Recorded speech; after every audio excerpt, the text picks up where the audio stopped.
You know what? Nobody can hear us. Hold on. No, they can hear me. They can't hear you. Hold up. Wavelength system. You know what? I can hear you just fine. I got a new mic last week and it wants to be bossy and take everybody's things.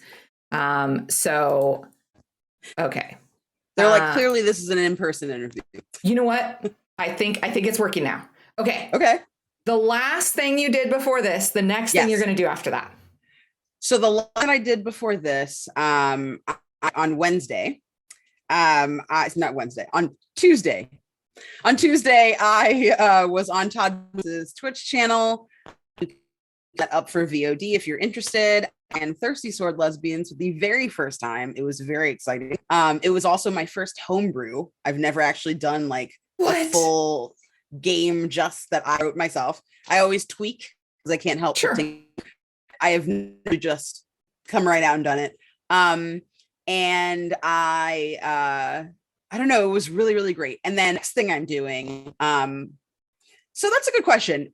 Parents are leaving for a cruise tonight, so I'm gonna go see my mom and see my dad and like see them off and everything. But I might later shoot video games. And if next thing I'm doing is tomorrow, I will be posting a ukulele show on my channel. You can find me at Candace Magnificent. I'm gonna be doing 2 of a Steven Universe set in honor of Pride. So that I am happy Pride Month, by the way. Thank you. Pride I'm Month so to excited. everybody. It's like only my second Pride that I've kind of been out. Really? Yeah, and so congratulations. Like, thanks. And like I went and okay, I'm the worst at nails. So like they're already falling apart. Beautiful. But I did ace nails. They're falling apart. But and it's not even like whiteout. I don't know, like if in middle school we used to use whiteout for nail polish. I remember that. But this is actual, they make white nail polish. What? I feel that it chips first on me. Okay, and so it's not just me. Whenever I'm doing like, like neon nail, especially if I want to do like a crazy bright nail, that almost always chips first. Like it'll either peel or it'll just like flake off like there's no top coat. Right? Like the black and the gray, nothing. It's fine. No, those will stay forever. The white, and then I went and bought a purple and I didn't realize that it was like a 2-step system. So it was just like the purple that was in the sale bin. And so then it was like super matte and ugly and the texture was really bad. The solution, as with most things, was just to apply glitter to the top. Yes.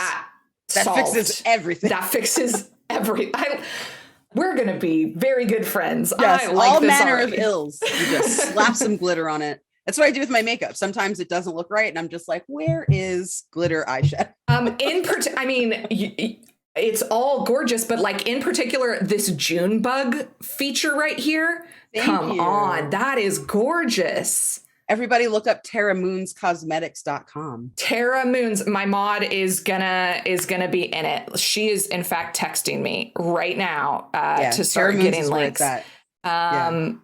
You can't do for you though. You should try Cleona Cosmetics. I think it's CLIOANADH. There's like a very interesting way to spell it. It's like an Irish spelling.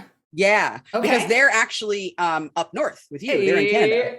CanCon. Yeah. And they have like really exceptional, I mean, very, very similar to this company. Wait. I'm just say that again. So. Cleona. CLIONADH, I believe. Oh, they've got to be from Nova Scotia. That's such a Celtic spelling. Oh boy.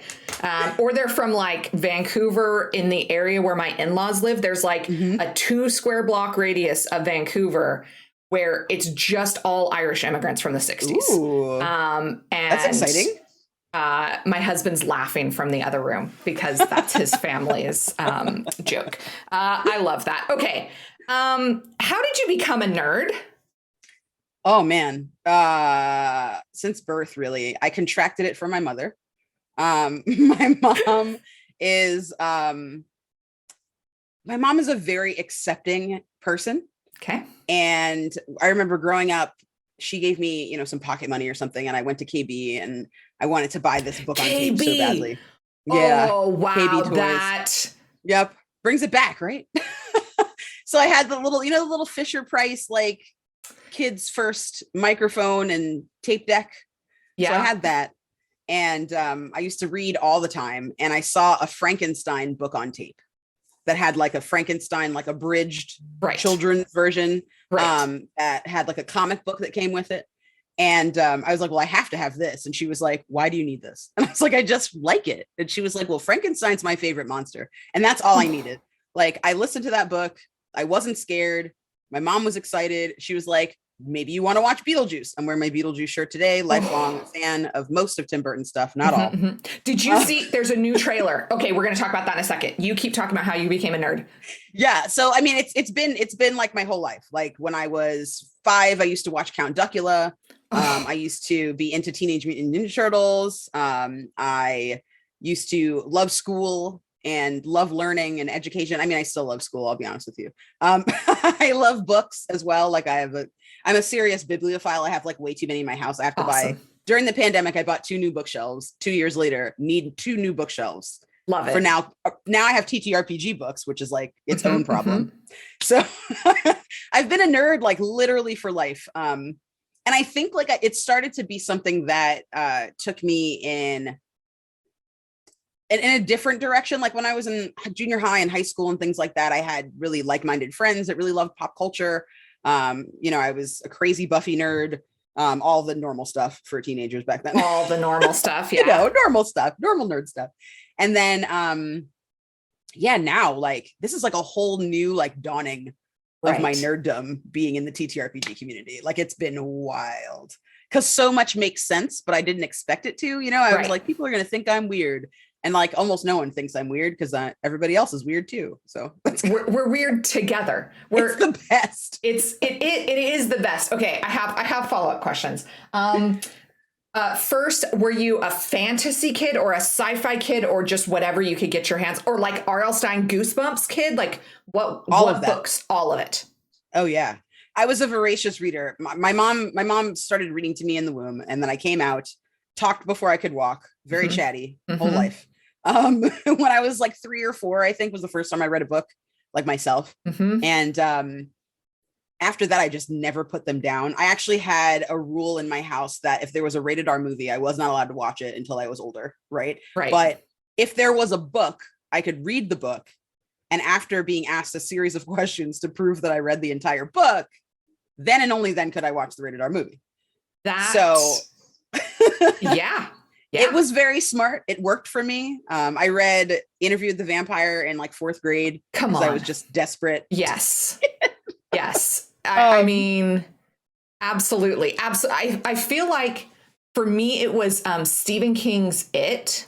Ooh, yep. Was like grade, I want to say like, was that Serrano? Grade 7, I think. Yeah. But my daughter is in grade 7 and I cannot imagine letting her read something like that. Yeah. Definitely not. Hell no. Our parents were a different breed for real. My mom is a teacher. And so, she would spend hours after school marking and stuff. And I would sit in the library. I'm from California originally. And so I'd sit in the school library after school waiting for her and just read everything that was on the shelves. And it was just, we didn't have a librarian because, schools, public education. And so nobody was there to tell me what I could or couldn't read. It would have been cool to have somebody be like, hey, you might also like this. Yeah, here's some recommendations. But instead I got to just kind of go through and read anything that I wanted to. And that was really, but I wasn't super into fantasy. It took me a little bit.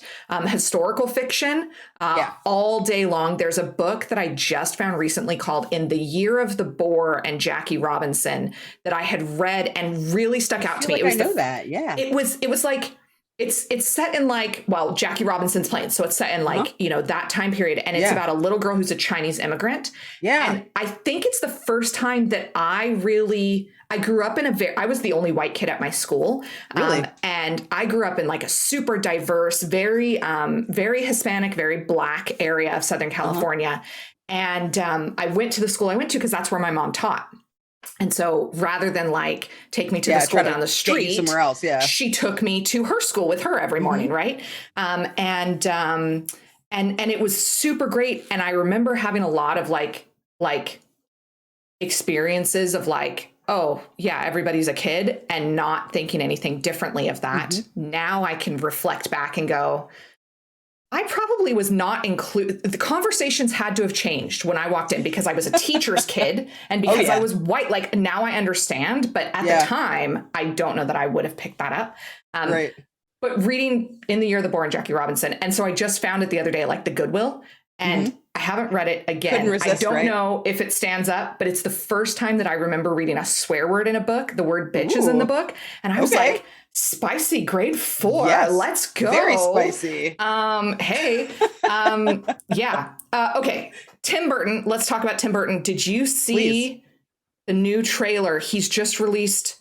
Oh, for the Adams for Wednesday. For Wednesday. No, I have that on my list to watch when I get off with you, actually. That and the Black Adam trailer. Because I haven't seen that yet either. Look, I had a rule in my classroom that when I was working at my desk with a group of students, the only time you were allowed to interrupt me was if somebody was bleeding in a way that they wouldn't normally expect to be bleeding. And if Dwayne "The Rock" Johnson came into my classroom. And that's a good point.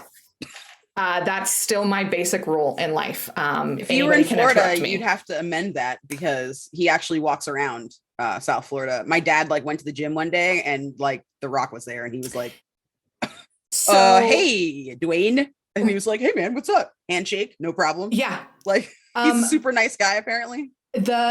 So the town that we moved to, I was telling you off stream, we moved from the West Coast to the East Coast. I did not know this at the time, and it is not the reason I moved to this place, but the town that I'm from is where his dad was born. And so he comes like African Nova Scotians have been here for 8 or 10 generations as, freed people and living like a very joyful and full lives here. And so, his dad like hails from this African Nova Scotian community that's from this town. Cool. Yeah. So when I moved here and I would tell my kids, like, don't interrupt me unless Dwayne "The Rock" Johnson is here. That's not outside. He's been here several times. Like, that's not outside the realm of possibility. I'm like, yeah, that's fine with me. Make sure I'm looking good that day. But Black Adam is going to be so good. Yeah, I'm pretty excited. I'm not a huge DC person. I love Batman. I feel like that's like, I feel like there's very few people who don't like Batman. Yeah. But like they just never had enough inclusion for me. Like I'm the opposite of you, actually. I come from, I was born in New Jersey. I moved to Pennsylvania when my mom got married to my stepdad when I was like 5. And the place where I'm from, if you've ever seen Signs by M. Night Shyamalan, there is the place where that's set. They like go into town off their farm or whatever in their rural area. And they go to a bookstore in town, and that's where the little boy finds the book about the aliens that explains whatever. So that's actually the Newtown Book and Record Exchange in Newtown, Pennsylvania, which is like not even a mile, like a quarter of a mile from my high school. The girl that was one of the understudies for Abigail Breslin in that movie I used to babysit. It actually started filming like a month after I moved away from Florida. I mean, a month after I moved to Florida. So I'm from a very it's suburban, but it's like old school suburban, right? Where like there's no taxis in my town. There might be now, but there were no taxis when I was growing up. There's no bus. There's no public transportation. Your mom gives you a ride everywhere, or someone else's mom comes and gets you. Everyone can, bike as long as they want. You know what I mean? There's very little crime. I used to walk to elementary school every day, like even at 7, it wasn't bad for me to do that. So I come from a very, it's the whole area that I'm from, Holland and Newtown and Richboro, the tri-city area there. It's 99.9% white. Like if you look it up on in Wikipedia, like it literally is like 99% white, 1% minorities. There's like an S there because all it's the all others.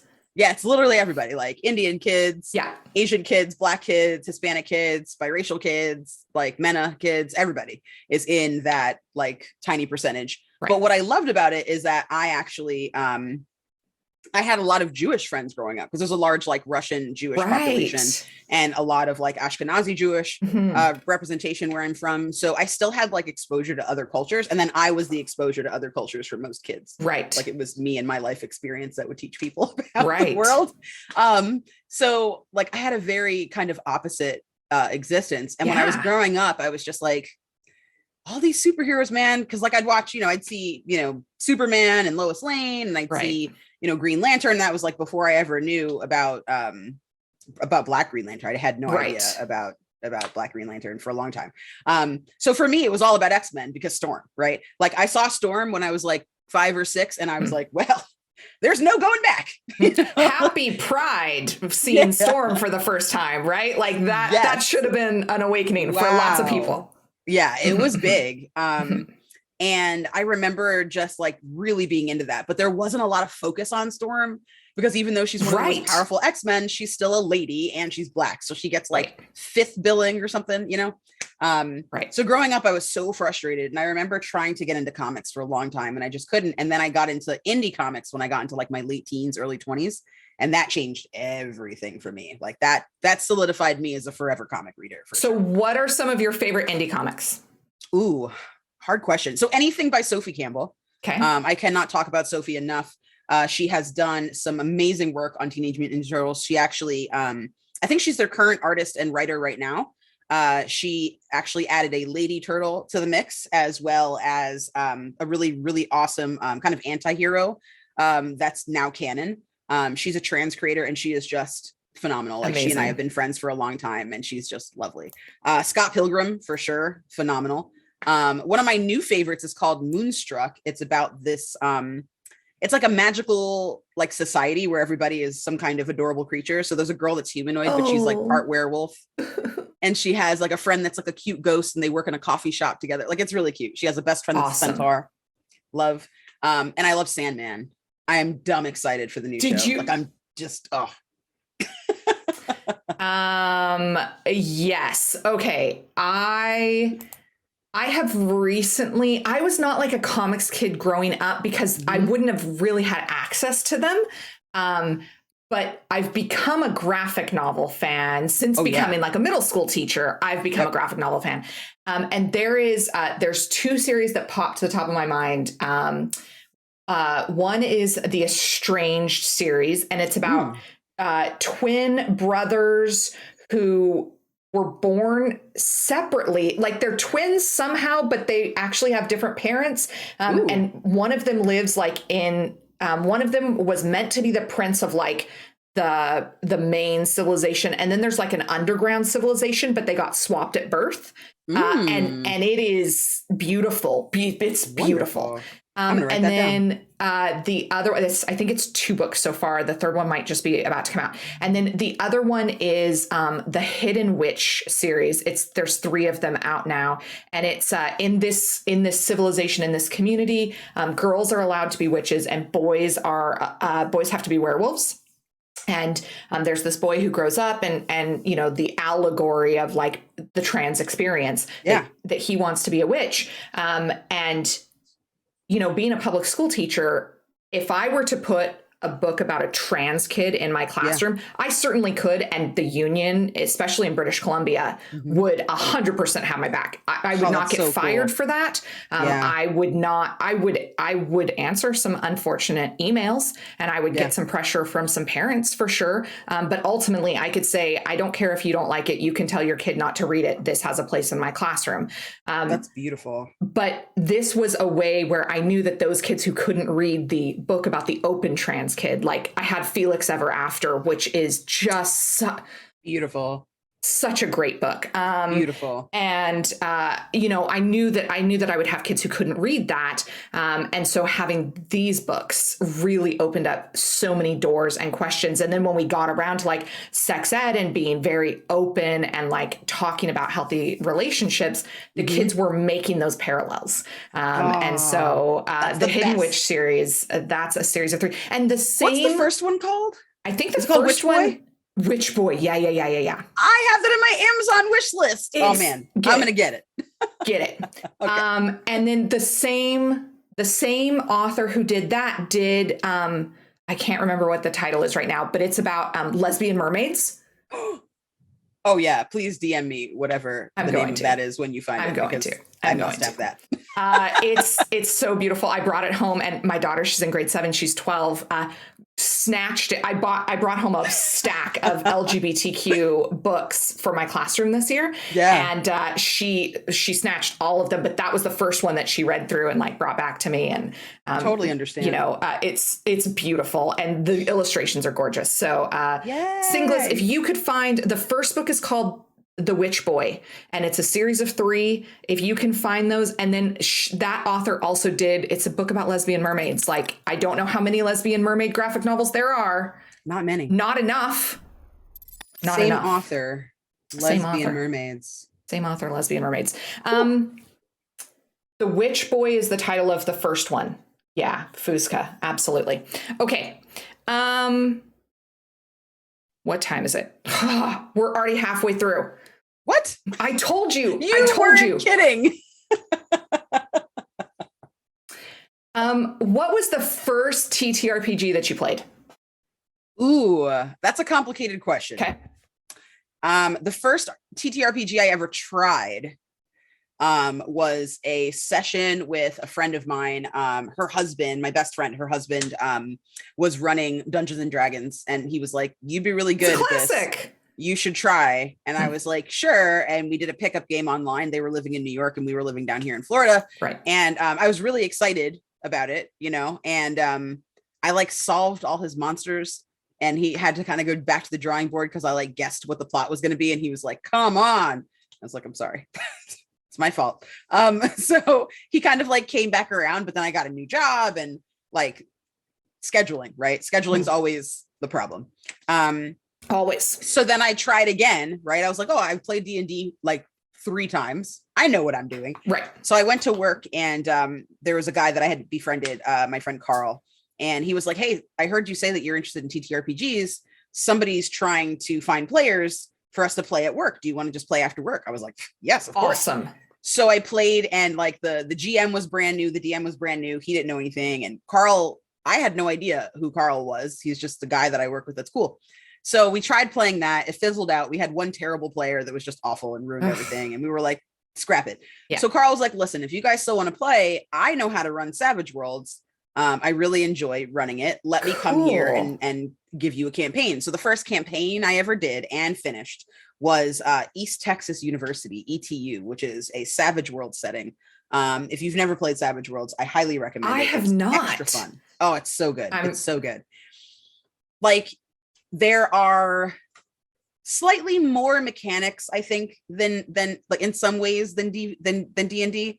But what's cool about the character creation, like Savage Worlds tends to be more kind of like heavy into the actual role play of it all, because it allows you to pick edges and hindrances to shape your character. Okay. So instead of like, you're just kind of saying this is who you are, and then, you know, you're like, "Oh, I'm lawful good." And then you have to kill somebody, and you're like, "Well, I guess I'm not going to kill him. I don't," you know what I mean? Yeah. Savage Worlds is like, well, you can have a hindrance that says that you're, you know, that you have a hero complex. So you have to save everybody, right? No matter what, even if it's a bad guy, like you've got to like play to your character. And when you take hindrances, you gain edges, which allow you to do, you know, all manner of things. So charismatic is an edge that'll give you +2 to persuasion, right? Because like you're really like pumped about the world. Or free rerolls with persuasion. +1 to persuasion is attractive, right? So there's different like little mechanics that help shape like the actual intent of your character. I just really, really love the system. And wow, like it was such a different role-playing experience with him. Like he knew exactly what he was talking about. I quickly found out that he actually is like pretty big in Savage Worlds. He has a company called Doghouse Rules. He's written like a bunch of material for them. He is credited in this Savage Pathfinder that just came out. Savage Worlds and Paizo did a mashup. He's credited in that. He actually did a bunch of the layouts. That's amazing. Yeah, like he's like my nickname for him is the Big Deal, because he's like such a big deal, and I didn't know that at all until like I came on the scene, and people are like, "Carl is your GM?" Like people get so mad when I tell them that Carl is my GM. But right now, I'm Carl's GM. So feeling pretty important myself. I mean, look, I know you're a busy woman, but I'm gonna slide you the Girls Run These Worlds creator app because we would love to get like a limited Savage Worlds series. So I'm a slide into your DMs after this is over. Please, more than welcome. Love that. So then what was your first streaming? Like, what is that jump for you from TTRPG player to streamer? It's been wild. I'm not going to lie to you. It's been crazy. It's barely been a year. Like it's been like a year and 3 months. So again, I know Carl, and the pandemic came and everything stopped. Yeah. And we had an in-person session every other Saturday. We had actually taken it like to his house because playing at work was like no longer fun. Right. So we started meeting at his house every other Saturday, like our whole gaming group. And there's 5 of us and then Carl. So when the pandemic came, he has asthma. So he was already like, I don't know. And like, I'm also high risk and my brothers are. So I was like, right. Everybody has to be safe. So we went online to start playing games. And he was like, hey, he like reached out to me. He was like, hey, so I need you to keep a secret. I'm going to tell you something. It's a big deal. And I need you to not tell anybody else, but I have to ask you a favor. And I was like, okay. He was like, so I think that you'd be a really great GM. And you and I have talked about it before. You said you're interested. I would like for you to GM in my place. And I was like, for Savage Pathfinder? He's like, no, we're putting that game on pause because there's going to be some updates. That was just my homebrew for Savage Pathfinder to like see if the systems would work. He's like, but the secret is that Savage Pathfinder is going to be a reality. It's in process. Shane Hensley has already talked to Paizo. They've already had this conversation. And number 2, I'm like one of the leads on layout and design. And I was like, holy shit, man. He's like, yeah, I don't have time to run games right now, but I can show up. So please, for the sake of all that is holy in this time when people really, really need role-playing games to like survive. Yeah, please be the absolutely. GM. So I started GMing, and as the time kind of started to wind down and they went live with the Kickstarter finally and could actually make the announcement, he came to me again and was like, hey, so they want me to run Savage Pathfinder like on the Savage Worlds channel, right, on the Pinnacle channel for PEG. Do you want to be on that with me? And I was like, I can't do that. He was like, I don't know. I think you can. I think you should just try it. So I was like, So my very first stream ever was, and like, I mean, what a way to fucking start too. Pardon my French. My first stream. Okay. My first stream was him as the GM. And one of my fellow players at the table was Shane Hensley, who is the creator of Savage. Right. And like how that doesn't ruin you for the rest of your life, I just don't know. So it was wonderful. It was crazy good. Everybody apparently really liked me. I was like overjoyed. I thought it was going to be awful. And then they just started inviting me back to stuff. So then I did East Texas University Study Abroad. Then because I had a Kickstarter for that. Then they did an AP for Flash Gordon Moons of Mongo, which is like an expansion for their Flash Gordon system. Right. And then after that, so the GM that did Flash Gordon is Cheyenne Wright. He's actually a Hugo Award-winning artist that's worked on Girl Genius with Phil Folio. I don't know if you know him. He's like a big name in fantasy illustration. And I was like thrilled to meet him. Yeah. And he was like, well, I'm doing Deadlands. If you want to, interview for the show Deadlands. I was like, yeah, okay. So I tried out for Deadlands. They were like, we're really interested in you. Please come on. So then I was on that. And that was my first stream campaign.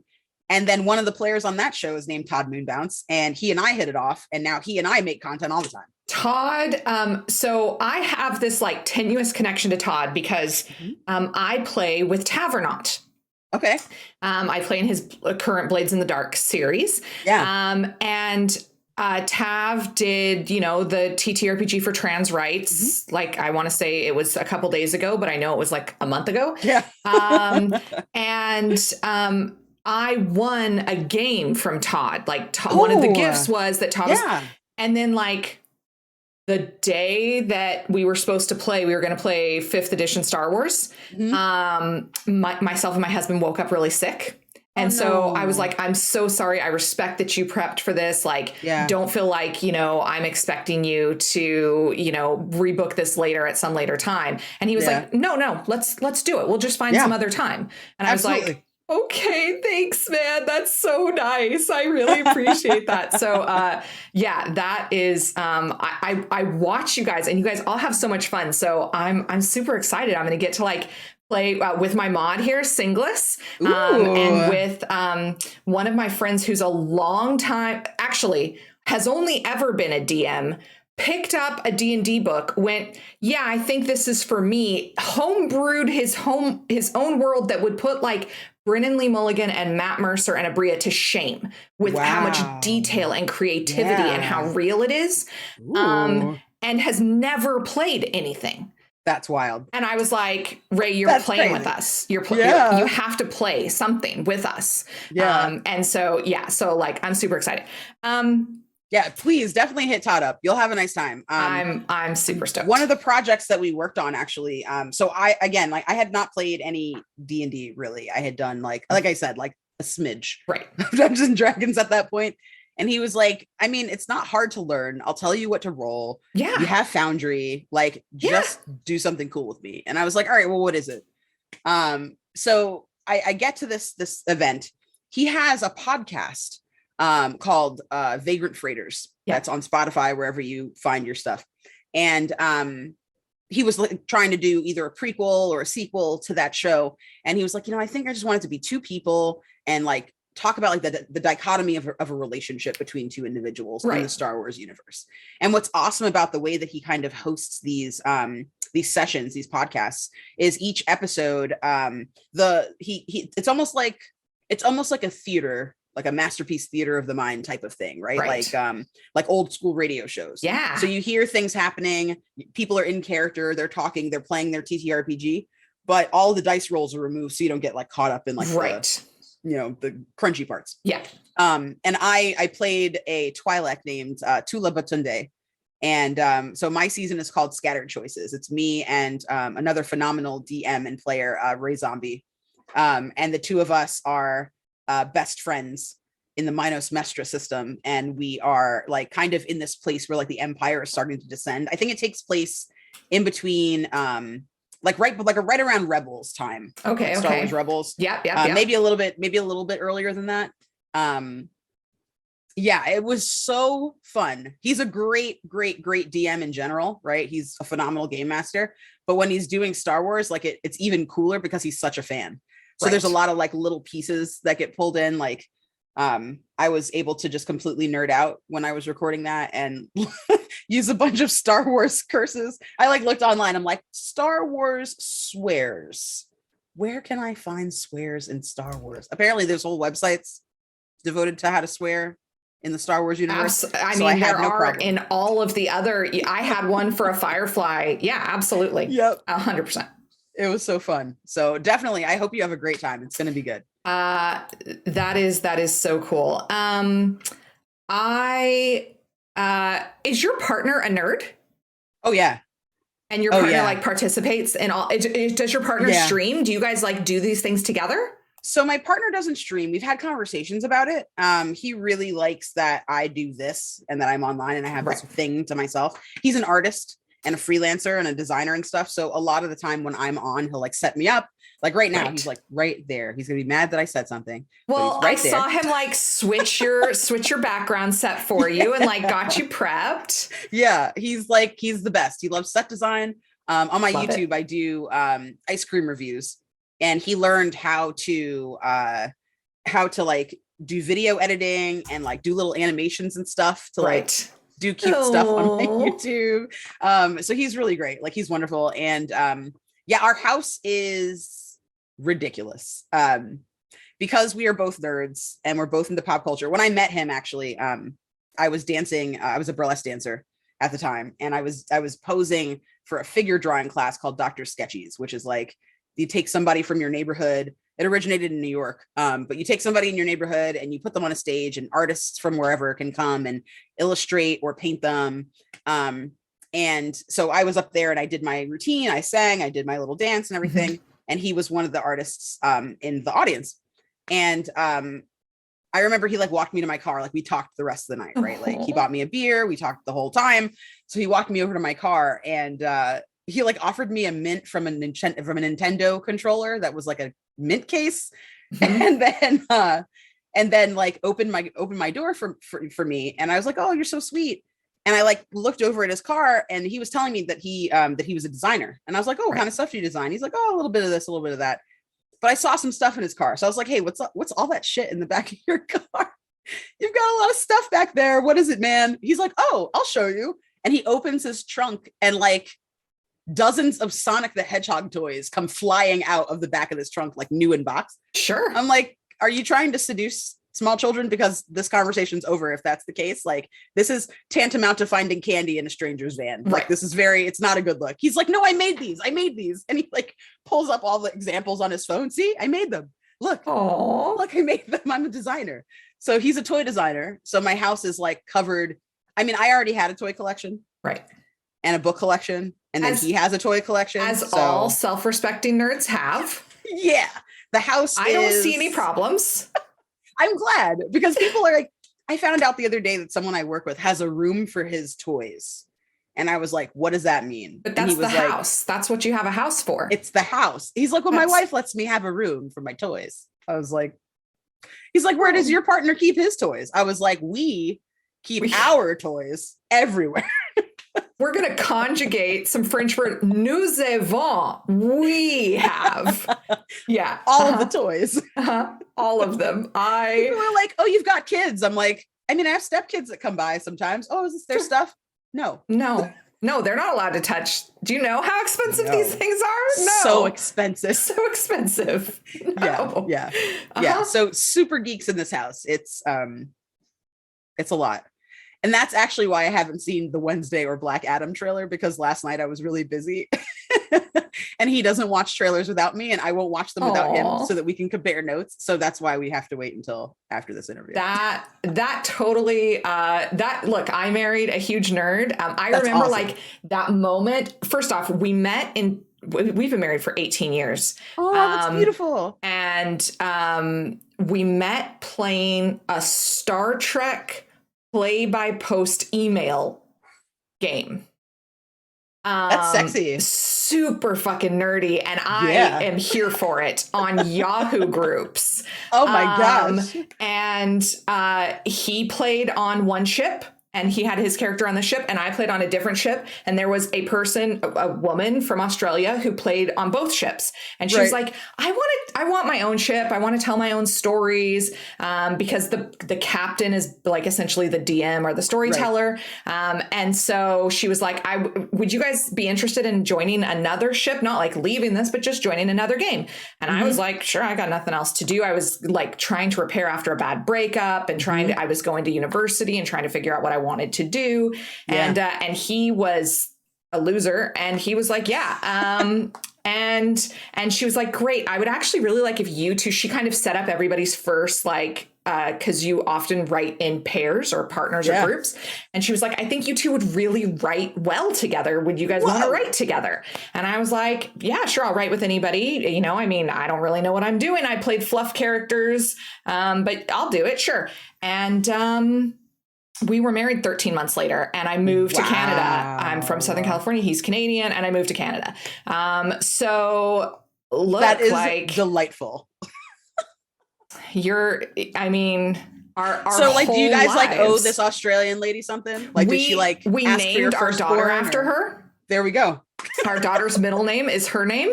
And then later I introduced her to her husband by inviting him to come play with us. No way. And he's American, and he's now moved to Australia, and they have a kid too. They have maybe a couple kids actually.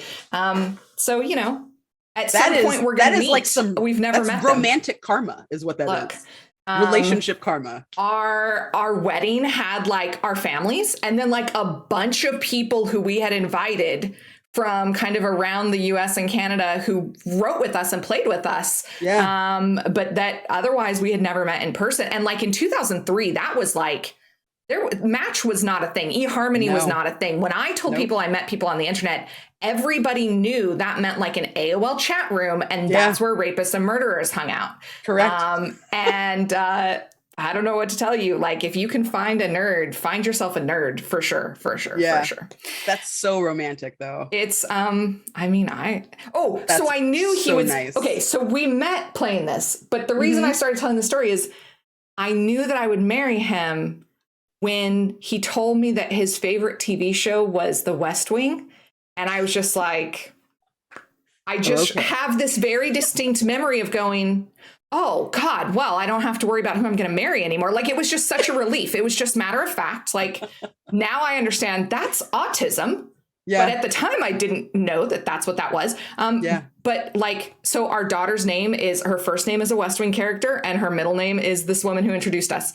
That's so good. And if we would have had more kids, they would have all been named. We would have the whole cast of the West Wing if we had more kids, for sure. That's wonderful. That's goals, though. That's how my partner got my attention. I had gone there that night. Like, I'm not interested in anybody. I am going home by myself. There's a cute boy, cute girl, cute person there. I might have some fun. Right. But I am single. Yeah. I am enough. And it was like the first time I was able to say that. And I had actually convinced myself, I was like, I am good. I don't need anything. And I got there, and like, he walked in and was like, oh no, I have to talk to this girl. She's wonderful. He saw a picture of me because there was like a flyer. Right. So he saw a picture of me and was like, who's that? I want to go. I've been telling myself I'm going to go all this time. I'm going. So that night he went. He was super late. I was like, who is this asshole walking in fucking 30 minutes late anyway? Rude. So at the end of it, I was like, let me see your art, late man. And he was like, oh, I can't show you my art. Can I buy you a drink instead? I was like, eye roll. I was like, this kid is going to just try and talk to me. I took one look at him. I looked him up and down. I was like, you've got a cute smile. You got twinkly eyes, but like, that's trouble. Have you ever seen the art? I did see the art, and it was fantastic. Like, he was far away, so he couldn't see my eyes. Right. So he just drew my eyelashes, but my eyelashes, like, I was lit from above. So my eyelashes cast this like crazy shadow on my face. Right. So he drew me like my eyes were bleeding. It was cool. It was phenomenal. And I was like, bleeding eye art. Done. And then he quoted Shaun of the Dead. He was like, why don't I just follow you to karaoke? How's that for a slice of fried gold? And I was like, it's over now. Well, here's my phone number and where I live and my mother's name. Yeah. So get away from me. Right? Like, but look, when that happens, it's just so effortless. Not that being in a relationship is effortless. Being in a relationship is work. But the effortlessness of just like, you're my human. And that's just, there's just contentment and comfort. And like, absolutely. Before that, like, I don't know, my family is fucking toxic as shit. And so I literally moved as far across the continent as I could get from San Diego to northeast of Maine. And yeah, like before that, before I met my husband, love was like arguing with somebody to show how much you cared, that you would like, I could see that, fight. Yep. And my husband, when I would like start to get aggravated to show him how much I cared, he'd be like, chill the fuck out. Like, what is wrong with you? This is not going to fly. Look, I owe everything to the internet and to nerddom. I would not have my life or my career or my home or my kid or my husband. So I'm here for it. That's so awesome, man. That's so cool. Do you prefer to DM or do you prefer to play? Ooh. I feel like I'm going to disappoint everybody with this answer. There is only truth here. There is no disappointment. There is only truth. So I've now DM'd 4 to 5 sessions, like 4 to 5 things, right? I've done Honey Heist. I did like a one shot of ETU, Monster Hunters Club on Todd's channel, Thirsty Sword Lesbians last night, and something else that I'm forgetting, and it's very unfortunate. So I love being a DM. I did not think that I was going to love it. Oh, Monster Hunters Club, my home game. I'm also running that for my home team. I didn't think I was going to love it. I thought it was going to be scary. And I really enjoy how much like a chess match it is, right? Like it's a battle of wits, like Vizzini style in Princess Bride, right? Like you've got to like outmaneuver your opponent, but like for their own good so that they have a nice time. Right. And that's just lovely. But I really just super duper dig being a player because I love, like, I'm a teacher's pet. I can't lie about it. Like I've always been a teacher's pet. I'm not the teacher's pet that'll kiss ass. Right. That's not me. I'm the teacher's pet that like did the reading. Right. And now wants to answer all of the questions. Right. That's me. Yeah. Hermione. Absolutely. Yes. Yeah. Hermione. Yes. Look. Yes. Yeah. That's me. So I don't know. I feel like when I get to show up as a player, there's so much less prep work that goes into it. And there are a lot of like decisions I can make just like on the fly, you know, and I can be as silly as I want. There's a certain amount of reining in that I have to do when I am in the driver's seat, because 100%, you know, you have to like, it's not just you're telling your story, but then you're also having to take in at the same time. Yes. And then keep all of that straight so that next week I know where we are. And that is not like, I can do it and it's fun and I love it, but I don't always have the time. Right. Yeah. And the amount of stress that I feel going into DMing, I feel like the longer I do it, the less that'll be a problem, because eventually it'll just be like the back of my hand and I'll be fine. But I'm also very chatty. So I get really like in my head about whether or not I'm talking too much as the GM. And if you have quiet table, you find yourself talking much more. So then I'm like thinking the whole time, shh, tell them to do something. Stop talking. And then like, I'm also talking to the table. It can be a lot. It's kind of like essay writing. Like when I was in college, I used to say this all the time. I love reading. I love writing. Do I love writing papers? No. Am I good at it? Yes. Right. Just because you're good doesn't mean you like doing it. Yes. So I think that GMing is a less extreme example. Like I love GMing, but if I had to say what I preferred, it'd be being a player, because you get to like really ham it up. I am a control freak, coupled with the fact that I've had a recent like bad experience as a player. For me, it's about, I mean, I don't know. It's a thing. I'm so sorry. That's terrible. Look, I mean, I wouldn't have started Girls Run These Worlds if I wouldn't have had the experience. And that's so true. You know, like and I love being a DM, you know, so I think I will at some point like play. I would love to play in your Savage Worlds if you'll run a Savage Worlds. Darcy, I don't know if you know at JC Darcy _. She's convinced me to do Alice is Missing, which is like you don't talk, it's just text. I am playing that next Saturday. Oh, I'm playing next Friday. We'll have to talk afterwards and find out how we liked it. Okay. I've been dying to play that. That's wild. I'm pretty stoked. That's gonna be fun. And then I'm playing like with Tavernaut in Shenanigans of Duskfall, which is like Blades in the Dark, which can be like quite serious, but I know he really wanted like a serious Blades in the Dark campaign, but he chose the wrong people. That is not what's happening. You know, so, but I prefer to DM because I like being a control freak. But at the same time, I'm also working 2 jobs, a mom, running a channel, and doing my master's program. Oh my gosh. I love a module. Yeah. I love a module so much. Yeah. And I, in particular, love the Lost Mines of Phandelver. If you want to play in a D&D campaign, I will run a Lost Mines of Phandelver module for you. Ooh, it's the starter kit, which a lot of people like look down on, but it's the starter kit for a reason. It has a little bit of everything so that you can find out what you like about the game. You can find out if you like puzzles. You can find out if you like combat. You can find out if you like social intrigue. And for me, it just hits all the right notes, and it's such a good leaping off place to then start to build character, so that for the next 15 levels, you're supposed to be like level 5 when you finish. For the next 15 levels, you can just go and follow their character trails, right? Oh, awesome. I love it so much. We are seriously running the fuck out of time. Show me dice. Show me your dice and tell me about your metal dice. So these are my metal dice. They were the first dice. This is the first thing I was ever gifted. They're by a company called Infinidice. You can see they're like rainbowy. They're called Harris Legacy, I think, or something. But they're by a company called Infinidice, and they had a Kickstarter campaign running. And I was like, oh man, like I was on Kickstarter. I have a very serious Kickstarter problem. I've been trying not to. I mean, is it a problem? Well, that's the thing, right, about it. That's tricky. You're doing good things. I got this beauty, right? You're helping people do their dreams. That's not a problem.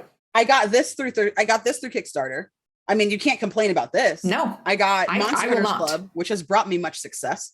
Kickstarter. So that's the problem, right? Is that I'm like, Candace, you have a problem. You've like bought into way too many Kickstarter campaigns and you're running low on funds.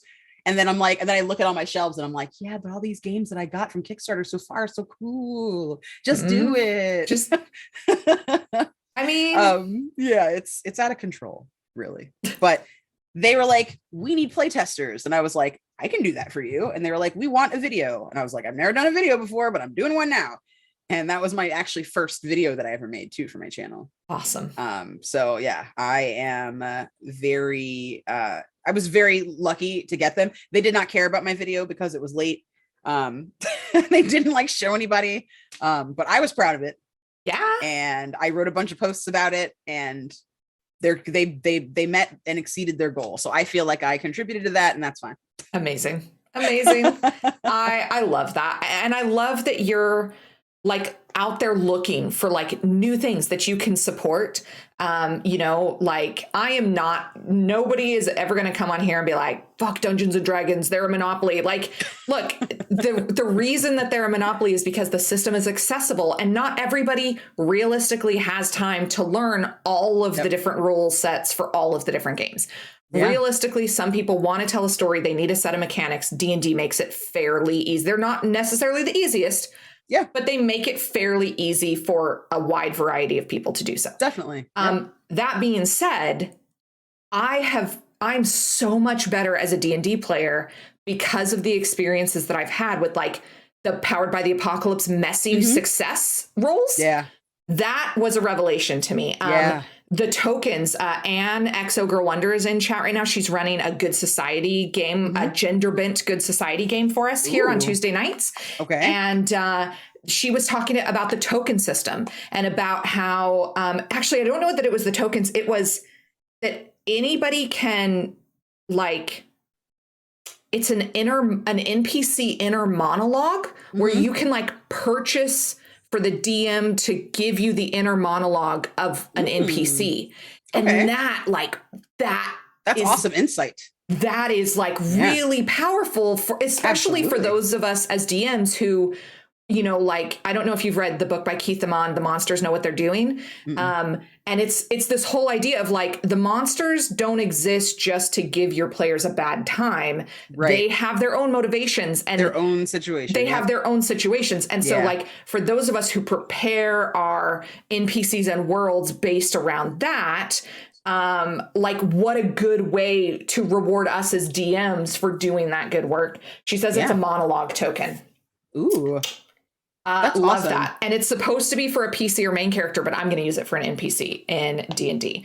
So Savage Worlds has a similar mechanic, but instead of you get a reroll, they have something called the Benny system. Okay. It's like based on Texas Hold'em rules. Like when it's time for you to draw initiative, in Dungeons and Dragons, you roll initiative and then you're that's like your initiative for the rest of the game or the rest of the combat. But in Savage Worlds, you get a card drawn from the deck, and that's how you determine initiative. And then you get bennies, right, for good role play. Like as a DM, you can award your players bennies if they're doing like they're really playing up their character's edges or hindrances, or if somebody does something nice for someone else, or someone stands up to a bad guy or whatever, good role play moments.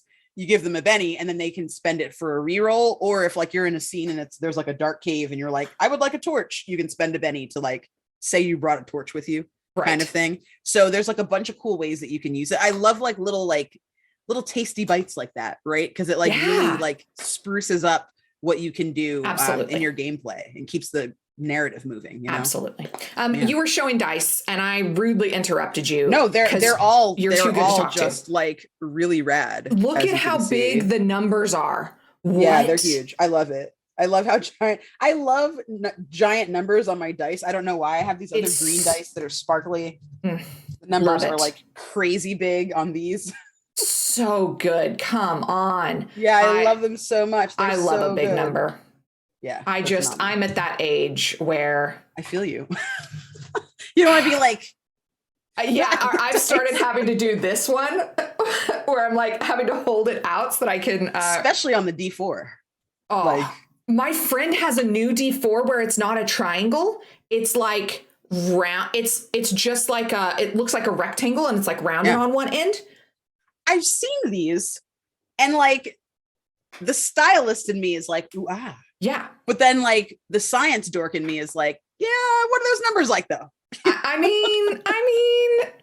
I've never purchased myself a set. So look, I'm just going to say that. We are so running out of time. Ugh. Okay. I have to cut back so many of my questions. Okay. I'll come on for a part 2 if you want. I'm having a lovely time. We absolutely will be having you back for that for sure. Okay. This is my disclaimer to everybody in the audience, everybody who's VOD squad, everybody who watches this on YouTube later. I did not prep Candace with this question. She did not have time to prepare. If she does not mention you, it's not because you're not important or loving to her. That you know, it's because when you're put on the spot, especially after you've been talking for an hour, it is hard to come up with names on the spot. With that being said, Candace, who are some inspirations that you think everybody should follow? My mod will throw links in the chat if we can find them. So I would say Carl, but he doesn't do Twitter, so it's hard to find him. And he's like a mostly in-person GM. But if you're ever doing anything Savage Worlds and you see Carl's name, Carl Kiesler, you go ahead and know that that's good, and then you should do it. In the TTRPG space online, so I stand Todd. I've already shouted him out. You already know how I feel about him. So that's Todd Moonbounce. I'm just letting my DM know. Oh, she knows. She's going to play in that game. Todd Moonbounce. And then Kay Dampier. She's wonderful. Kay Purcell. Excellent. Yeah. Youngles. Jen Geeky. She's phenomenal. I feel like I reached out to her to see if she would be on Community Cleric, but I need to like reach back out. Oh, yeah. So she was on vacation for like 2 weeks. Right. So that might be if you had like a hiccup. And then I really want to shout out just everybody that's in my Thirsty Sword Lesbians game, because like I did not think that even half of them were going to play with me. If you guys don't know, I am doing a charity stream all to benefit the Trevor Project this month, every Tuesday on Todd Moonbounce's channel. You can actually see the first session that went live this past Tuesday, so you can go there right now and take a look after this if you want. But I am GMing the first and fourth game.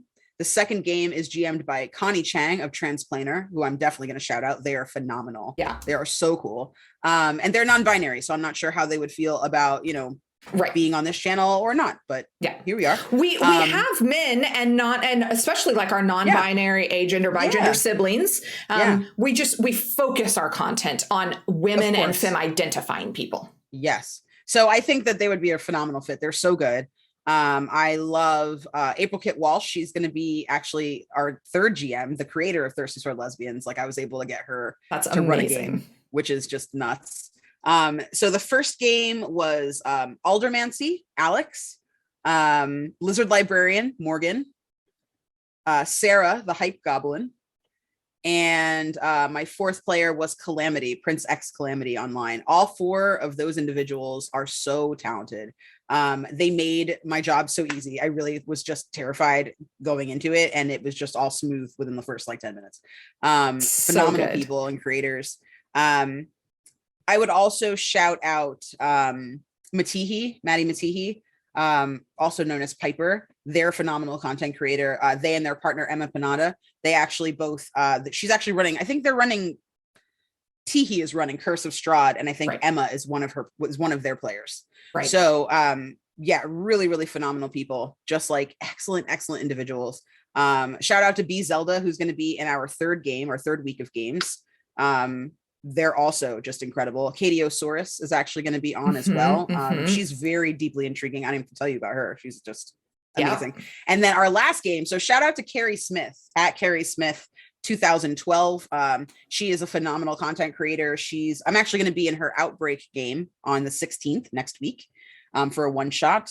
And then the Mini Arcanist, Kaz, also excellent. They actually are a mini painter. Right. They do mini painting and stuff online. Jade Valkyrie is also going to be in that last episode. And my fourth player, Cassie Mothwin is going to be my fourth player. I have been trying to get Cassie. I've tried to get nailed her down for a Thursday night, a community cleric for a very long time. Yeah. She is spectacular. I really love working with her. Then I've done some things with Valor Studios as well. Right. So, Taven Billion, Bilgonjon. Taylor is just a really, really, really exceptionally gifted role player, just like You will not sit at a table with Taylor and not crack up. Like, you just won't. It's impossible. Everybody at Valor Studios is great. Shout out to Cheyenne Wright, Doc Arcane, and Dice Barbarian. And then, really, I've very recently gotten to know Megan Caves. I imagine you know Megan. Yeah. I very recently have been getting to know her. I know, and she's awesome. Like, yeah. So we're on a show together on the Valor Studios channel called Axion. That's going to be premiering July 5th. And that's run by Cheyenne as well. And we've got some really good people in that game. It's myself, Taylor, Megan, Kai Roche, and Greg Festo. So that's going to be super fun. We've already filmed the first episode. It's like a steampunk space odyssey where we're all riding around on a steamship. I play a courtesan who's a plant lady. So cool. Yeah. I'm having really wicked adventures on this ride. It's been very eye-opening for me. Like, my parents know what TTRPGs are now. They've watched me, and they just donated to the campaign for Thirsty Sword Lesbians the other day. I was like, my parents have been very traditional people. They were like, you're really smart. You should be a doctor or a scientist. Right. Those are your options. Maybe a lawyer. You could do lawyer. Sure. I'm like, I don't. No shame in that. Though. I like to write, and I like to read books, and I want to be a librarian or a writer. So did you go into like the arts? Is that like your career path? So in college, I double majored in English and Women's Studies because I had some time. I could have graduated in 3, but I was like, I love school. So I stayed. And then I went in and I tried to get my master's degree after that in information technology, which is what you need to be a librarian. I've always just dreamed of being a librarian. It was the best ever. And that was the year that the economy just crumbled. And they started closing libraries nationwide, and like school librarians were getting fired. And so I was like, well, when I get out of grad school, I'll have a stupid amount, like $100,000 in debt or more. Is it worth it? You're already 60K in. Are you really doing this to yourself? So I just kind of withdrew and tried to like recoup, and after a string of just all kinds of jobs, I'm a person that loves to be busy, as you can tell. So I used to work like 3-4 jobs. I was working as a door person for some fetish parties, like doing dress code. I worked at Hot Topic for a while. I love was a call center manager. Yeah, I've done a little bit of everything in my life. It's weird. And that led me to meeting my partner, who needed somebody to write copy for his toy packages. Right. Because they had lost someone. So that was the first time I ever wrote copy. And he was like, you're really good at this. And someone asked me if you're professional and how much you want to get paid. And I was like, what? So I just like built a portfolio out of freelance opportunities.